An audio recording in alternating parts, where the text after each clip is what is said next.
Bonjour, c'est Rebecca. Bienvenue dans ce 42e épisode d'Histoire pour les grandes personnes.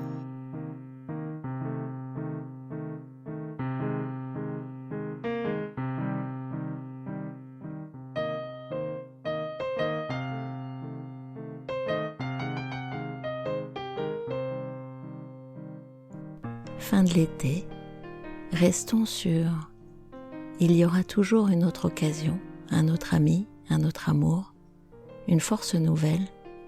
Pour chaque fin, il y a toujours un nouveau départ. » Antoine de Saint-Exupéry. C'est parti. Alors la musique de générique. D'ailleurs, merci Gilles, on ne dit pas générique, on dit indicatif. En tout état de cause, l'indicatif d'Histoire pour les grandes personnes commençait sérieusement à me taper sur le système. Et visiblement pas qu'à moi, parce que vous avez été quelques-uns, quelques-unes, à me dire qu'il vous crispait, qu'au moment où vous aviez envie de rentrer dans cette espèce de cocon qu'est le podcast Histoire pour les grandes personnes, vous commenciez par ce son un peu strident, et puis qu'il vous fallait baisser le son, augmenter le son, et vous adapter. Cela faisait un moment que je cherchais quelque chose de plus adapté. Je crois que j'ai trouvé. Envoyez-moi un petit message à rebecca.lepodcast@gmail.com, un B2C à Rebecca, pour me dire si cette dernière vous plaît davantage. Il se peut que oui, il se peut que non. Ça n'est pas très grave, mais c'est intéressant. Aujourd'hui, une histoire qui pourrait passer pour un peu convenue, qui ne résonne pas tout à fait, mais pourtant, je vous laisse la découvrir. Installez-vous tranquillement, partez en Pologne et imaginez que notre héros vit dans un petit village. Il est tailleur, il se prénomme Isaac et se réveille chaque matin en ayant fait le même rêve. Depuis de nombreuses années, tellement nombreuses qu'il ne pouvait les compter, Isaac se réveillait et percevait par la petite fenêtre de sa modeste maison son pommier. Un pommier bien modeste lui aussi. Autour de l'arbre, Isaac voyait danser les images de son rêve. Dans son rêve, il était toujours sur un pont majestueux surplombant un fleuve immense, et sur ce pont, il y rencontrait sa bonne fortune. Pour lui, qui vivait pauvrement, ayant tout juste de quoi nourrir sa femme Rachel et ses enfants, rencontrer sa bonne fortune signifiait beaucoup, beaucoup. Aussi, chaque matin, en renouant avec la réalité, il soupirait, espérant un jour vivre autrement. Un matin, l'épouse, alors elle n'est pas une mégère, mais c'est assez drôle de voir dans les histoires comme l'épouse est celle qui pousse, celle qui râle. Et un matin, Rachel s'écria « Cela ne peut plus durer. Ton rêve est devenu un véritable cauchemar. Fais quelque chose. » Ce fait quelque chose, il est tellement féminin. Car elle aussi entendait depuis un si grand nombre d'années qu'elle ne pouvait le compter, le songe de son époux qui lui faisait espérer ce que la faim au ventre contrariait. Alors, ce matin-là, en toute discrétion, Isaac alla demander conseil au curé, au rabbin, à la guérisseuse. Sans se consulter, les trois sages lui firent la même réponse. « Qu'attends-tu pour vivre ton rêve ? » Qu'attends-tu pour vivre ton rêve ? Vous la mettez dans un coin de votre tête, cette question ? Le lendemain, Isaac ouvrit les yeux, s'étira, et sans un mot, il se prépara. Dans son balichon, il mit 2 oignons, une miche de pain. Il embrassa sa femme, ses enfants, puis leur dit « Je pars vivre mon rêve, bénissez-moi mes aimés. » Il partit, traversa des montagnes, des vallées, des monts enneigés, des plaines givrées. Il avança, entrant dans les villes, les parcourant sans relâche, l'une après l'autre, à la recherche du fleuve, espérant voir le pont. Il traversa des frontières, ne sachant plus vraiment où il se trouvait, tant son ignorance du monde était grande. Lui, qui ne connaissait que son petit village des Carpates, découvrait un autre monde. Enfin, un jour, il découvrit une grande ville. Au crépuscule, tandis qu'il dévalait une grande avenue, il le vit soudain, devant lui, briller de 1000 feux, un pont majestueux surplombant un fleuve immense. « Ah, te voilà, tu es là, gratitude enfin !» Il récitait des incantations de joie en courant sur le pont. Son pont, le pont de son rêve. « Bonne fortune, je suis là. M'entends-tu, je suis arrivé.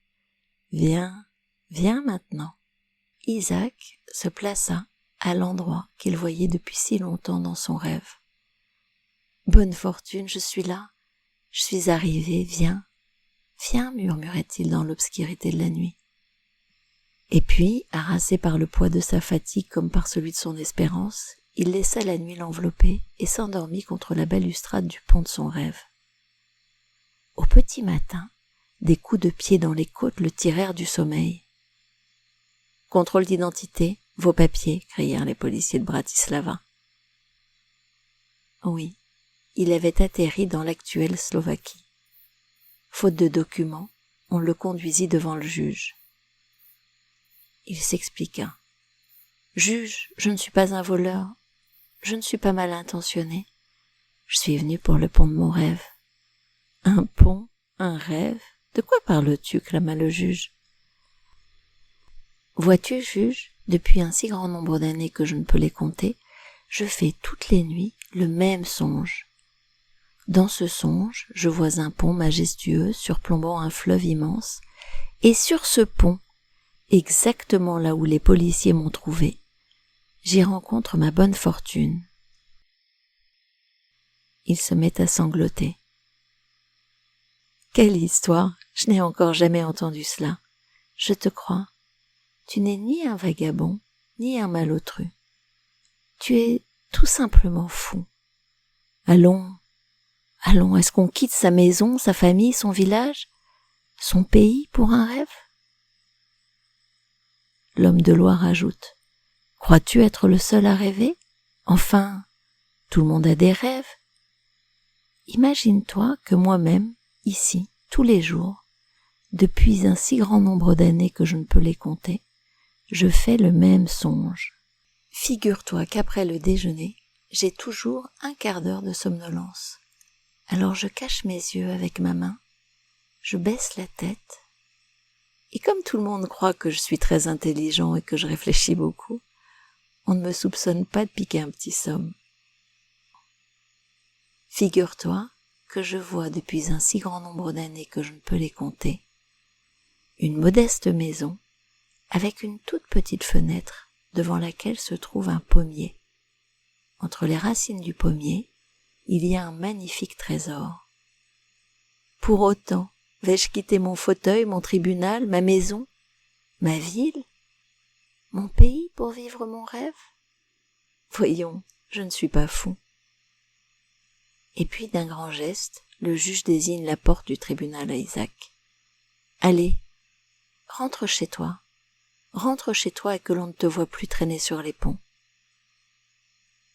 Merci, juge, merci. » Vous avez la chute. Il partit en sautillant, les yeux brillants, retourna à son bonheur, à sa petite maison avec son pommier, son épouse. Il y aurait quelque chose d'un peu convenu, d'un peu prémâché à vous inviter à ouvrir les yeux et à vous rendre compte de tout ce que vous avez déjà. Parce que parfois ce qu'on a ne remplit pas le vide de ce qu'on désire. Alors peut-être faut-il se retourner vers ses désirs et se mettre en chemin pour les réaliser, pour les honorer, ou juste pour les remettre au bon endroit, celui d'un simple désir. Je ne sais pas. Je vous retrouve dans 15 jours, c'est promis, je serai à l'heure. Et vous le savez, mettez des étoiles sur Spotify, commentez sur Apple Podcast, envoyez-moi un petit message, vos histoires. Ils me soutiennent et aident à diffuser ce podcast. Je vous remercie, à bientôt.